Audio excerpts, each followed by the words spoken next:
तो दो तस्वीरें मैं आपको दिखा रहे हैं। हिजबुल्लाह पर बमबारी जारी है और उसके बाद अब हूती की बारी आ गई। जी हां, हिजबुल्लाह के चीफ को मारने के बाद अब नंबर हूती का आ गया है और जैसा कि इजराइल ने साफ कर दिया है कि वो आतंकियों को नहीं छोड़ेगा, हिजबुल्लाह को खत्म करेगा। उसके बाद अब बारी हूती की आ गई। हूती भी रह रहकर इजराइल पर अटैक कर रहा था। इसके बाद अब कहीं ना कहीं यह कहा जा रहा है कि अगला नंबर हूती का है। हूती भी इजराइल के निशाने में है। जो इजराइल पर अटैक करेगा, इजराइल से दुश्मनी मोल लेगा, इजराइल उसको खत्म करेगा। पीएम नेतन्याहू ने इस बात का प्रण भी लिया हुआ है। बिल्कुल अनूप, 7 अक्टूबर के भयानक हमले के बाद से ही इजराइल अपने हर एक दुश्मन को चुन चुन कर खत्म कर रहा है। अब तक 2 दुश्मनों को उसने पूरी तरह से निस्तनाबूद कर दिया है और अब हिजबुल्लाह चीफ को कब्र तक पहुंचाने के बाद इजराइल अपने तीसरे दुश्मन की घेराबंदी कर चुका है। वो तीसरा दुश्मन जो गाजा युद्ध के दौरान इजराइल के इलाकों को नुकसान पहुंचा रहा था। रिपोर्ट आपको दिखाते हैं।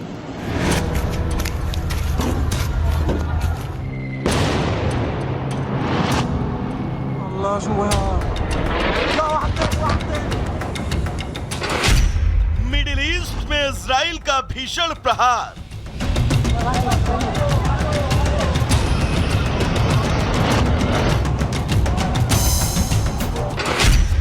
हमास और हिजबुल्लाह पूरी तरह खाक।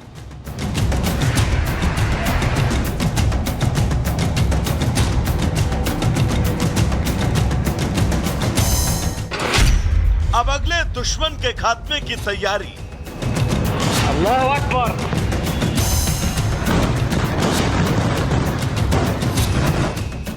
दो दिन पहले यूएनजीए में नेतन्याहू ने यह साफ कह दिया था कि इजराइल पर हमला करने वाला या उस पर हमला करने की प्लानिंग करने वाला कोई भी नहीं बचेगा। और अब तक गाजा और लेबनान में जो कुछ हुआ है उसकी तस्वीरें नेतन्याहू की बात को साबित करती हैं। हमास और हिजबुल्लाह जैसे संगठन लगभग खत्म हो चुके हैं। इजराइल ने हिजबुल्लाह का वो हाल किया है कि वो पूरा संगठन ही बिना कमांडर के हो गया और गाजा तो अब सिर्फ हमास के कब्रिस्तान के तौर पर जाना जाता है।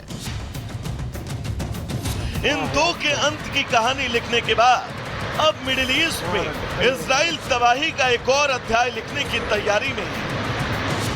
तीसरे अध्याय में इजराइल के निशाने पर है यमन, वो यमन जिसने हमास के साथ मिलकर इजराइल के कई इलाकों पर तबाही का तांडव किया था। हमास और हिजबुल्लाह का हिसाब करने के बाद इजराइल ने अपनी तोपों को यमन की ओर मोड़ दिया है।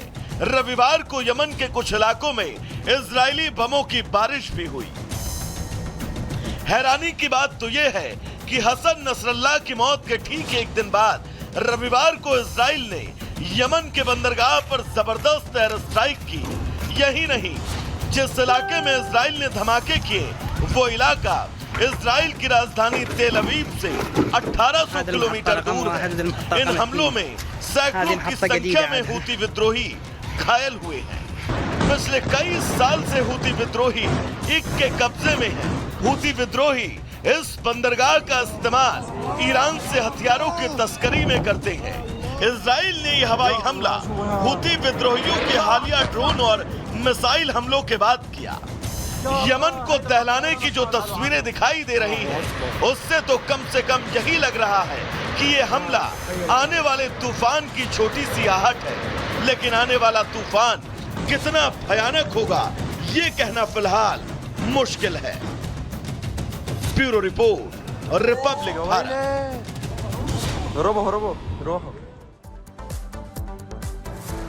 और अगली बड़ी खबर जम्मू कश्मीर से, जहां कठुआ में एक आतंकी मारा गया। जी हां, बड़ी खबर आपको बता रहे हैं। यहां मुठभेड़ करने के बीच जानकारी मिले कि एक आतंकी ढेर कर दिया गया है। वहीं हथियारों का जखीरा भी मिला है, गोला बारूद मिले हैं। इसके अलावा जीवन रक्षक दवाएं और खाद्य सामग्री भी मिली है। तो लगातार आतंकियों का सफाया हो रहा है घाटी से और इसी कड़ी में एक और आतंकी ढेर कर दिया गया है। कठुआ में आतंकी को सेना के जवानों ने मार गिराया है और उसके पास से हथियारों का जखीरा भी मिला है। भारी मात्रा में गोला बारूद मिले। इसके अलावा जीवन रक्षक दवाओं के साथ साथ खाद्य सामग्री भी मिली है। तो ऑपरेशन ऑल आउट चल रहा है इस वक्त घाटी में और जो आतंकी हैं उनको चुन चुन कर सेना के जवान निशाना बना रहे हैं, घेराबंदी कर रहे हैं, सर्च ऑपरेशन चल रहा है। इसी बीच कठुआ से खबर आई जहां एक आतंकी ढेर कर दिया गया है, उसके पास से हथियारों का जखीरा मिला है, बड़ी मात्रा में गोला बारूद भी उसके पास से मिले हैं, जीवन रक्षक दवाएं और खाद्य सामग्री भी उसके पास से मिली है।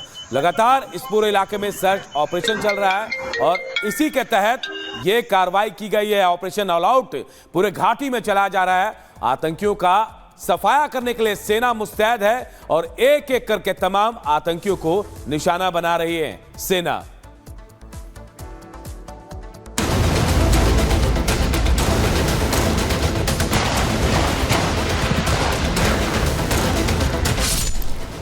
आतंकियों का नामो निशान मिटाने के लिए जम्मू कश्मीर में ताबड़तोड़ एक्शन जारी है।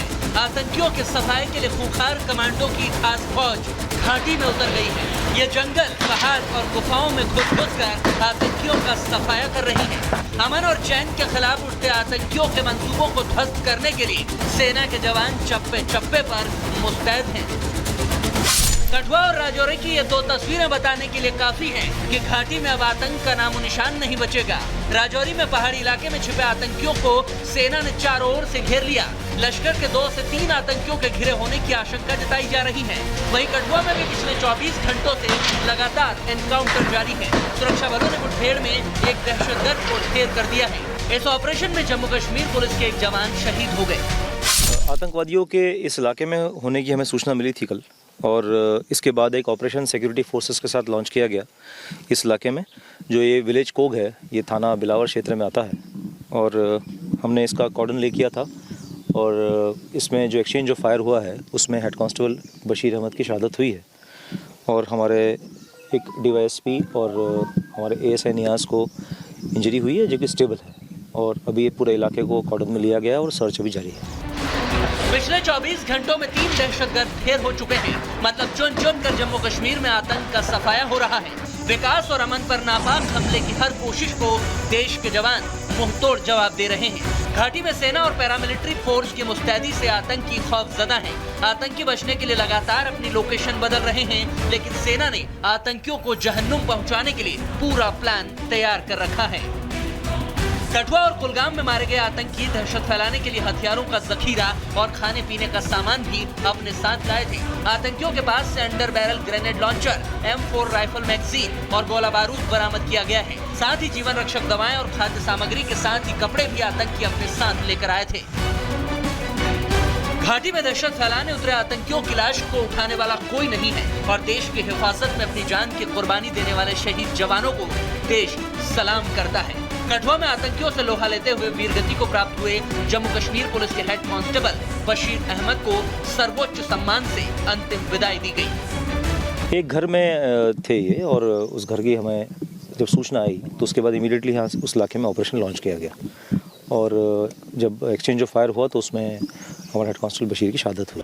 जम्मू कश्मीर की नई तस्वीर दुनिया को लुभा रही है। ये देखकर आतंकियों के कलेजे पर सांप लौट रहा है। पाकिस्तान के इशारे पर वो दहशत और खून खराबे का खेल खेलना चाहते हैं, लेकिन ताजा एनकाउंटर ने फिर साफ कर दिया है, आतंक की बोली का जवाब मिलेगा सेना की गोली से।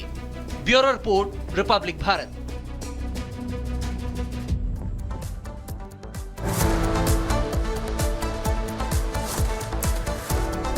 तो चलिए अब आगे बढ़ेंगे। दरअसल यूपी में इन दिनों आतंक का दूसरा नाम बन चुके आदमखोरों से लोग परेशान